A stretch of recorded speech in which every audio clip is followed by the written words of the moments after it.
My tolerance for the in-your-face violations of law and the Constitution undertaken by the America Last crowd has all but evaporated.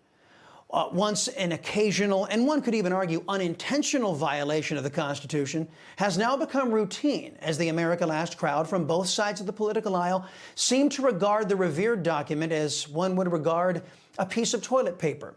And this nation is far worse off because of this callous disregard for the Constitution and the limits it places on government. A reckoning for constitutional violations. That's my prescription in a guest-driven preamble.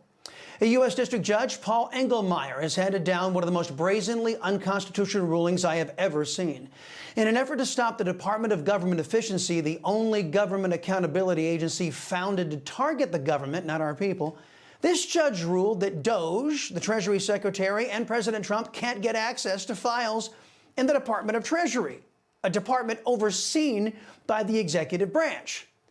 There are many condemning this nakedly political ruling, but one of the best analyses is from the X handle @Amuse. I have put this post near the top of my Twitter page @C Salcedo Show. If you want to read it in its entirety, and I recommend you do, I'll include a couple of stanzas here. Amuse begins, quote, "In an egregious and unconstitutional assault on executive authority, Judge Paul Engelmayer has unilaterally forbidden all of Trump's political appointees, including Treasury Secretary Scott Bessent, from accessing Treasury Department data. This ruling, concocted without legal precedent or constitutional justification, is nothing short of judicial sabotage. Worse, it was issued ex parte, meaning Trump administration lawyers weren't even given notice, weren't allowed to argue, and weren't even in the room. Only Democrat attorneys general were heard, ensuring a predetermined outcome," end quote. Now, why would a judge only wish to hear from one side of the argument, only from left-wing states, which claimed that President Trump's audit of the Treasury is in violation somehow of the Administrative Procedure Act, a law passed in 1946. Further, by agreeing with the absurd charge, the judge appears to affirm that every Treasury Secretary who has seen these files since 1946 has been in violation of that law. The absurdity gets even worse. Amuse contends, quote, "Engelmayer's order is legally indefensible. He cites no statutory basis because none exists. He offers no constitutional rationale because the Constitution directly contradicts him. Instead, he fabricates a fiction that the duly appointed Treasury Secretary is nothing more than a ceremonial figurehead akin to a powerless monarch, while unelected bureaucrats who answer to no voters control the nation's finances. This is judicial tyranny masquerading as jurisprudence," end quote. Folks, it's true. The judge cites no legal or constitutional justification for agreeing with leftist AGs and delaying the audit of the Treasury. If his ruling were to stand, it would set a standard that is contrary to the U.S. Constitution. It would say that a president's political appointees have no authority to administer the agencies they are appointed to oversee. Further, this standard would codify the insane notion that no government agency can ever be audited. In the last stanza, I will quote, Amuse addresses this, quote, "The implications are staggering. By stripping the executive branch of access to its own financial data, this ruling effectively transfers control of the federal purse to the permanent bureaucracy, the so-called deep state. That is a direct assault on the Constitution's separation of powers, which vests executive authority in the elected president and his appointees, not in career government employees," end quote. And therein lies the damage and the risk of letting a ruling such as this stand. The judge has unleashed a direct attack against the U.S. Constitution when his job is to uphold the U.S. Constitution. In effect, he has disenfranchised 77 million voters who put Trump and, by extension, his team in charge of the executive branch as called for in the U.S. Constitution. There needs to be a severe penalty for this egregious and nakedly political attack on the founding document. Thankfully, the U.S. Constitution provides a remedy for this. It's called impeachment.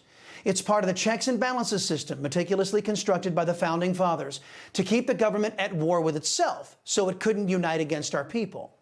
When a judge rules in direct contradiction to the U.S. Constitution, that judge has no business having power to impact the lives of other Americans. The America First coalition must come together to purge these cancerous elements from the government. President Trump, Speaker Johnson, and Leader Thune The leaders of the elected class in government must come together to rein in the unelected class, whether it be in the federal bureaucracy or the federal bench. The reason is simple, because the unelected class is proving to be ruinous to our country without checks on their power. For more on this, we're joined by Newsmax senior judicial analyst, Judge Andrew Napolitano. Judge, it is always fantastic to have you here. What's your take on this judge and others who are making outlandish rulings, in my opinion, to prevent Team Trump from restoring the checks and balances on government the Constitution is supposed to provide? So let me provide a slightly different understanding of this, Chris, because we don't fully agree on it. This application was filed on Saturday. The judge was assigned weekend duty. He doesn't have the case any longer. He only had it for the weekend in what is called Part 1, judges who sit in emergent duty. The Justice Department also has lawyers who work 24/7. The papers were filed with the judge and with the Justice Department, and under the rules, the Justice Department has 2 hours in which to respond. It chose not to respond. On the basis of the papers that were filed, the judge said, okay, I'm going to hold this in the status quo just for a week until the judge to whom it's assigned, not me, I'm paraphrasing what he said, can actually address that. That's all he did. He didn't stop President Trump from looking at documents. He didn't stop Secretary of the Treasury from looking at documents. He stopped them from sharing those documents with people who don't have national security clearances, aren't employees of the federal government, and weren't confirmed by the Senate. So I think that this fellow whom you've cited, amused, I don't know who it is, could be a federal judge for all I know, he could know more about this than I do, is overreacting because the Justice Department will appear. By the way, nobody appeared before Judge Engelmayer. It was all was done on the papers. The Justice Department will appear this week, not before Judge Engelmayer, but before the judge to whom it's assigned. They'll make oral argument, and the judge will decide what to do. The whole purpose of an independent judiciary is to be anti-democratic. The judiciary is to preserve the Constitution and the values for which it stands. Its job is not to take into account what the electorate wants. That's why they have lifetime tenure. Right, and the Treasury Secretary has been confirmed by the United States Senate, and he's not being allowed access to these documents. No. That's where the reading by this person whom you've cited is incorrect. The ruling does not restrain the Treasury Secretary from accessing this data, nor does it restrain President Trump from accessing this data, nor does it restrain officials in the Treasury Department from accessing it. It restrains them from sharing it with Musk's people until the court can decide what authority Musk's people have. Now, I say this as somebody who strongly supports what Elon Musk is doing. 90% of what the federal government does is not authorized by the Constitution, and 90% of it should not be there. Well, but the true law enough. says Let's hope Mr. Bessent. So let's hope that Mr. Bessent. Let's just hope that Mr. Bessent to shave down actually gets to work, Judge. Yeah, Mr. Bessent, and until this winds its way through the courts, let's let him get to work. But my understanding is he is also being denied access, so I'll do some more digging on that. Look, Biden ignored several rulings from federal judges and the Supreme Court, including the eviction moratorium on his student loans. Biden allowed millions of unvetted illegal aliens, as you know, to stream over the border, even flying ineligible illegal aliens into the United States. Yet the courts did very little to prevent him from directly harming our people. Some are invoking a quote attributed to Andrew Jackson where he reacted to a Supreme Court ruling. Quote, John Marshall has made his decision, now let him enforce it, end quote. I know you know it very well. Some are saying Trump should borrow a page from the left-wing playbook and ignore these judges' rulings altogether. What advice would you give President Trump? If a federal district court judge interferes with your presidency, appeal it to the United States Court of Appeals. If you don't get satisfied there, appeal it to the Supreme Court. But defying a judge will complicate the problem and will make it worse. Federal judge in Rhode Island has already found that the White House failed to comply with this order. That's the worst situation you can be in. The Andrew Jackson quote is a very famous one. We don't know if he actually said it. He was very upset with what the Supreme Court ruled. The John Marshall to whom he referred was the Chief Justice of the Supreme Court. P.S. He eventually obeyed the court. Yes.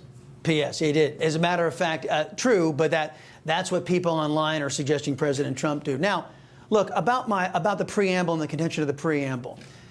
Judges are bound by that U.S. Constitution, and in my opinion, as a non-judicial person, as a non-lawyer, this judge who got this case over the weekend should have said, there's no legal basis for you guys to even be making these challenges. I mean, the absurd predication that the sitting executive has no purview over these agencies and what these state AGs are requesting. If somebody does make a ruling on the bench that is in direct contradiction to the U.S. Constitution, shouldn't there be some sort of remedy? Well, the remedy is to appeal them. The suggestion of impeachment is limited to treason, bribery, or other high crimes and misdemeanors, same as for the president or the vice president. And there isn't a scintilla of treason or bribery here. Look, judges make mistakes all the time. That's why we have appellate courts. Judge Andrew Napolitano, always appreciate the analysis, sir. Come back soon. You know, folks, I thank God for my wonderful wife, my kids, my country, the greatest nation ever. And Americans like you who believe in the truth, the Chris Salcedo Show will never stop fighting for you. The Chris Salcedo Show, for the news you need to know.